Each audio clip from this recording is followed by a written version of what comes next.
చిన్న పిల్లలను కూడా చూడకుండా వాళ్ళని బలవంతంగా మానభంగం చేసి వాళ్ళ నొప్పితో ఏడుస్తుంటే వాళ్ళకి డ్రగ్స్ ఇచ్చి ఆ మత్తులోనే వాళ్ళని మళ్ళీ మానభంగం చేశారు. ఇంతకంటే దారుణమైన విషయం ఏంటంటే వాళ్ళని వండుకొని తినేశారు. ఈ వీడియో ఫుల్ డీటెయిల్ చెప్తా, ఎవరు స్కిప్ చేయకుండా చూడండి.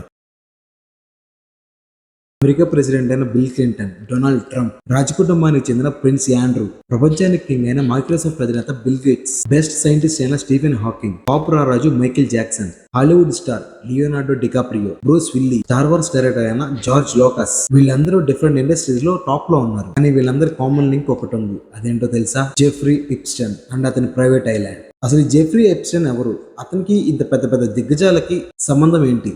ఒక సామాన్యుడి దగ్గర వీళ్ళ సీక్రెట్స్ ఎందుకున్నాయి? ఒక సాధారణ మ్యాథ్స్ టీచర్ వీళ్ళందరినీ ఎలా తన వేళ్ల మీద ఆడించాడు? ప్రెసిడెంట్స్ ని, బడా షార్ట్స్ ని తన కుప్పెట్లో ఎలా పెట్టుకున్నాడు? ఇలా ప్రతి ప్రశ్నకి ఈ వీడియోలో సమాధానం దొరుకుతుంది. ఎవరు స్కిప్ చేయకుండా చూడండి. నా వీడియోని ఇక్కడ వరకు చూసారంటే ఈ వీడియో మీకు నచ్చిందని అనుకుంటున్నాను. మీరిచ్చే ఒక చిన్న లైక్ అది నాకు చాలా పెద్దది. ఇలాంటి క్రైమ్ థ్రిల్లర్స్, మర్డర్ మిస్టరీస్ మన ఛానల్లో చాలా ఉన్నాయి. వాటిని చూసి మీకు నచ్చింది అనుకుంటే మీ ఫ్రెండ్స్ అండ్ ఫ్యామిలీ షేర్ చేయండి. కొత్త వాళ్ళు ఎవరైనా మన ఛానల్ ఫస్ట్ టైం చూస్తున్నట్టయితే సబ్స్క్రైబ్ చేసుకుని బెల్ ఐకాన్ ఆన్లో పెట్టుకోండి. జెఫ్రీ ఫైల్స్ అంటే ఏంటి? ఆ ఫైల్స్ లో ఏముంది? టాపిక్ చాలా ఇంట్రెస్టింగ్ గా ఉంటుంది. గత 6 నెలలుగా ఈ జెఫ్రీ ఫైల్స్ అనేది ఇంటర్నెట్ లో చక్కర్లు పడుతుంది. జెఫ్రీకి అంత పవర్ ఎక్కడి నుంచి వచ్చింది? జెఫ్రీది చాలా పూర్ ఫ్యామిలీ. న్యూయార్క్ లో ఒక మారుమూల గ్రామంలో ఉండేవాడు. అయినా కూడా బాగా చదివి డాల్సన్ అనే పెద్ద పేరున్న స్కూల్లో జాయిన్ అయ్యాడు. అప్పట్లో ఆ స్కూల్ కి హెడ్ ఎవరంటే డొనాల్డ్ బార్. ఎవరో కాదు, అమెరికా మాజీ జనరల్ అయిన బిల్ బార్ తండ్రి. డొనాల్డ్ బార్కి ఒక అలవాటు ఉంది. సర్టిఫికేట్స్ కంటే బ్రిలియన్స్ కే ఎక్కువ ఇంపార్టెన్స్. స్వతహాగా మాటల మాంత్రికుడైన జెఫ్రీ తన మాటలతో అక్కడ జాబ్ సంపాదించాడు. జెఫ్రీ లైఫ్ ఆ స్కూల్లోనే టర్న్ అయింది. అదే స్కూల్లో చదివే ఒక స్టూడెంట్ వాళ్ళ నాన్న ద్వారా వాల్ స్ట్రీట్ లోని బేల్స్టైన్ అనే ఒక పెద్ద బ్యాంక్ లో జాబ్ వచ్చింది. ఈ వాల్ స్ట్రీట్ అనేది అమెరికాలో డబ్బుకి, పవర్ కి కేర్ ఆఫ్ అడ్రస్ గా ఉండేది. అక్కడికి అడుగుపెట్టిన కొన్ని నెలలకే జెఫ్రీ తన మాటలతో పెద్ద పెద్ద వాళ్ళని అట్రాక్ట్ చేశాడు. తన తెలివితేటలతో డబ్బున్న వాళ్ళని, పౌరున్న వాళ్ళని ఆశ్చర్యపరిచాడు. కొన్ని నెలలకి సొంతంగా ఒక కంపెనీ పెట్టాడు. అసలు కథ ఇక్కడే మొదలైంది. జెఫ్రీ మిలియనర్స్ నే కాదు, బిలియనర్స్ ని కూడా, అంటే వేల కోట్ల డబ్బున్న వాళ్ళని కూడా మేనేజ్ చేసేవాడు. దీన్నే ఫైనాన్షియల్ మేనేజ్మెంట్ అంటారు. అంటే వాళ్ళ దగ్గర ఉన్న డబ్బును తీసుకుని వేరే బిజినెస్ లో పెట్టి వాళ్ళకి ప్రాఫిట్స్ తీసుకురావాలి. జెఫ్రీ క్లయింట్స్ మామూలు కాదు, ప్రపంచంలోని అత్యంత richest persons. Jeffrey financial management ఎలా ఉండేదంటే ఆ డబ్బు ఎవరిది, ఎక్కడి నుంచి వచ్చింది, ఎక్కడ పెట్టాడు, ఈ సీక్రెట్స్ అన్ని ఎవరికి చెప్పేవాళ్ళు కాదు.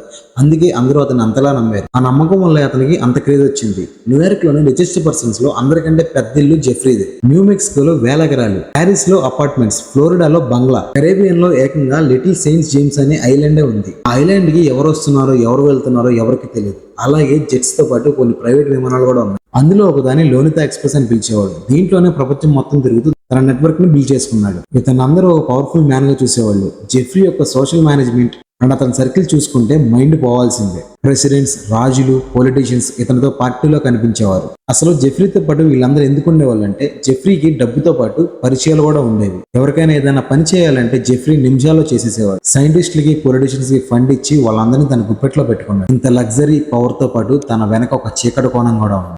అతను కొన్న డబ్బుతో, పవర్ తో అతను చేసిన తప్పులన్నీ కప్పుపుచ్చుకున్నాడు. అసలు స్టోరీలోకి వెళ్తే జెఫ్రీ మైనర్ అమ్మాయిల్ని ఎరగా వేసి దాంట్లో 5-6 సంవత్సరాల చిన్నపిల్లలు కూడా ఉన్నారు. జెఫ్రీ టార్గెట్ ఎవరంటే స్కూల్స్ అండ్ కాలేజెస్ లో ఉండే పూర్ పీపుల్. ఆ అమ్మాయిల్ని ఎరగా వేసి పెద్ద పెద్ద ధనవంతుల్ని, సైంటిస్టుల్ని, రాజకీయ నాయకుల్ని, రాజుల్ని వీళ్ళందరినీ ట్రాప్ చేశాడు. ఇలా మైనర్స్ ని ట్రాప్ చేసి కొంత డబ్బు ఇస్తానని గంట సేపు మసాజ్ చేసి చాలని చెప్పేవాడు. డబ్బు అవసరం ఉన్న పూర్ పీపుల్ డబ్బు కోసం తనని అమ్మి అక్కడికి వెళ్ళేవాడు. వీళ్ళని ట్రాప్ చేయడంలో జెఫ్రీకి సపోర్ట్ చేసేది ఎవరంటే గిజ్లిన్ మ్యాక్స్వెల్. ఈమెవరో కాదు, ఒకప్పుడు మీడియా రంగంలో కింగ్ అయిన రాబర్ట్ మ్యాక్స్వెల్ కూతురు. లేడీస్ అండ్ చిన్నపిల్లలు తెలియని మగవారు ఎవరైనా మాట్లాడితే నమ్ముతారో లేదో తెలియదు కానీ ఒక డబ్బున్న మ్యాక్స్వెల్ లాంటి వాళ్ళు ప్రేమతో మాట్లాడితే చాలు వాళ్ళని గుడ్డిగా నమ్మేస్తారు. ఇలానే చాలా మంది అమ్మాయిల్ని జెఫ్రీ మంచివాడని చెప్పి వాళ్ళని నమ్మించి ట్రాప్ చేసి ప్రైవేట్ ఐలాండ్ కి తీసుకెళ్లేది. దీన్నే గ్రూమింగ్ అంటారు. జెఫ్రీ మ్యాక్స్వెల్ సహాయంతో వందలాది మంది అమ్మాయిని ట్రాప్ చేసి ఈ నెట్వర్క్ లోకి లాగాడు. అంతేకాకుండా తెలిసిన అమ్మాయిని తీసుకొస్తే ఎక్స్ట్రా అమౌంట్ వస్తానని దీన్ని స్కీమ్ గా మార్చేశాడు. ఇలా న్యూయార్క్, ఫ్లోరిడా అమ్మాయిల్ని అక్కడి నుంచి తన సొంత ఐలాండ్ తీసుకెళ్లేవాడు. అసలు నరకం అక్కడే మొదలైంది. దీన్ని అక్కడ స్థానికులు ఐలాండ్ ఆఫ్ సిన్ అని పిలిచేవారు. అంటే దాని అర్థం పాపాల దీవని. ట్రాప్ చేసిన అమ్మాయిలందరినీ లోలిత అనే ప్రైవేట్ జెట్ లో తన ఐలాండ్ కి తీసుకెళ్లేవాడు. బయట నుంచి చూసిన వాళ్ళకి ఎవరికైనా ఐలాండ్ ఒక స్వర్గంలో కనిపిస్తుంది. కానీ లోపలికి వెళ్ళాకే అసలు నరకం కనిపిస్తుంది. ఐలాండ్ లోకి వెళ్ళిన వెంటనే వాళ్ళ దగ్గర నుంచి పాస్పోర్ట్ అండ్ ఫోన్స్ లాక్కునేవాడు. వాళ్ళని కాపాడేవాళ్ళు లేక, పారిపోలేక అక్కడే నరకం చూసేవాళ్ళు. జెఫ్రీ ఆ ఐలాండ్ లోకి వెళ్ళాక ఎటువంటి రూల్స్ పాటించేవాడు కాదు. అతనితో పాటు వచ్చిన గెస్టులు అండ్ అతను అక్కడే నగ్నంగా తిరుగుతూ ఉండేవారు. అక్కడ పనిచేసే పని వాళ్ళు కానీ, గార్డెనర్స్ కానీ ఎవరు తన కంట పడకూడదు. ఒకవేళ కనిపించినా వెంటనే దాక్కోవాలి.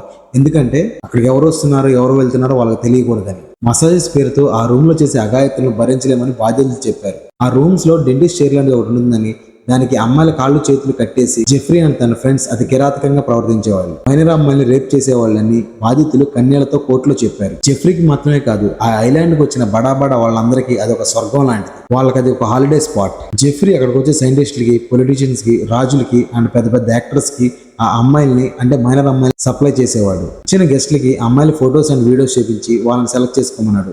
అక్కడ అతని మాటే శాసనం. 10-12 సంవత్సరాల అమ్మాయిల్ని మానభంగం చేస్తుంటే వాళ్ళ ఆ బాధ తట్టుకోలేక ఏడుస్తుంటే వాళ్ళకి డ్రగ్స్ ఇచ్చి ఆ మత్తులో అనుభవించేవారు. ఇలా వాళ్ళు ఎంజాయ్ చేస్తున్న టైంలో జెఫ్రీ వీడియోస్ తీసి ఆ డేటా మొత్తాన్ని తన దగ్గర దాచుకున్నాడు. అందుకే పొలిటీషియన్స్ అయినా ప్రెసిడెంట్స్ కైనా జెఫ్రీ అంటే భయం. ఆ బాబులకి ఇది ఒక హ్యాపీ హాలిడే స్పాట్, కానీ జెఫ్రీకి మాత్రం అదొక బ్లాక్ మెయిల్ ఐలాండ్. ఇలా ఆ చిన్నపిల్లల అర్థనాదాలతో ఈ చీకటి రాజ్యం కొన్ని దశాబ్దాలుగా నడిచింది. 2005లో ఫ్లోరిడాలో ఉన్న palm beach area police station కి ఒక కంప్లైంట్ వచ్చింది. కంప్లైంట్ రిజిస్టర్ చేసిన పోలీసులు జెఫ్రీ ఇంట్లో సోదాలు మొదలెట్టారు. అక్కడ చూసిన విజువల్స్ కి పోలీసులకి అందరికీ దిమ్మ తిరిగింది. అతడి క్రైమ్స్ ని ఎంత ఆర్గనైజ్డ్ గా చేశాడో అందరికి అర్థమైంది. అంత పెద్ద నేరం చేసిన అన్ని సాక్ష్యాలు ఉన్నా కూడా జెఫ్రీ డైరెక్ట్ గా కోర్టులోనే అంటే ఫెడరల్ కోర్టులో ఒక డీల్ కుదుర్చుకున్నాడు. దీన్నే అందరూ స్వీట్ అండ్ హాట్ డీల్ అని పిలుస్తారు. ఈ డీల్ గురించి ఎవరన్నా వింటే వెంటనే కోపం వచ్చేస్తుంది. ఫెడరల్ కోర్టులో కేసు జరగకుండానే ఒక చిన్న స్టేట్ కోర్టులో ఈ కేసుని చిన్న కేసుగా మార్చేశారు. అప్పటి కోర్టు ప్రాసిక్యూటర్ అయిన అలెక్స్ పాస్టో ఈ డీల్ కుదిర్చాడు. అసలు ఆ డీల్ ఏంటంటే అతను జైల్లో ఉండి వర్క్ చేసుకోవచ్చు. అంటే తను జైలు లోపల కూర్చొని వర్క్ చేయడం కాదు, వారంలో 6 రోజులు బయటకు వెళ్ళొచ్చు. తన వర్క్ అంతా కంప్లీట్ చేసుకుని మళ్ళీ సాయంత్రానికి వచ్చి జైల్లో ఉండొచ్చు. ఇది అసలు జెఫ్రీకి పనిష్మెంట్ లాగా ఉందా? దీంట్లో మరొక ట్విస్ట్ ఏంటంటే దీంట్లో ఇన్వాల్వ్ అయిన ఎవరిని ప్రాసిక్యూట్ చేయకూడదు. తనకున్న డబ్బు పవర్ తో ఈ రూల్స్ అన్నిటిని జెఫ్రీయే క్రియేట్ చేశాడు. కరెక్ట్ గా 13 నెలలు జైల్లో శిక్షానే కంటే రాజభోగాలు అనుభవించిన జెఫ్రీ 2008లో రిలీజ్ అయ్యాడు. ఫస్ట్ స్టేజ్ లో ఒక సామాన్యుడి జీవితం నుంచి మల్టీ మిలియనర్స్ ని ఎలా గుప్పెట్లో పెట్టినాడో తెలుసుకున్నాం. సెకండ్ స్టేజ్ లో అతి భయంకరమైన ఐలాండ్ గురించి తెలుసుకున్నాం. కానీ అతని పాపాలు ఇక్కడతో ఆగలేదు. ఇక్కడి నుంచే అసలు స్టోరీ మొదలైంది. మియామి హెరాల్డ్ అనే దినపత్రికలో జూలీ కే బ్రౌన్ అనే జర్నలిస్ట్ ఈ కేసును రీఓపెన్ చేసింది. అదే అతని పతనానికి మొదటి అడుగు.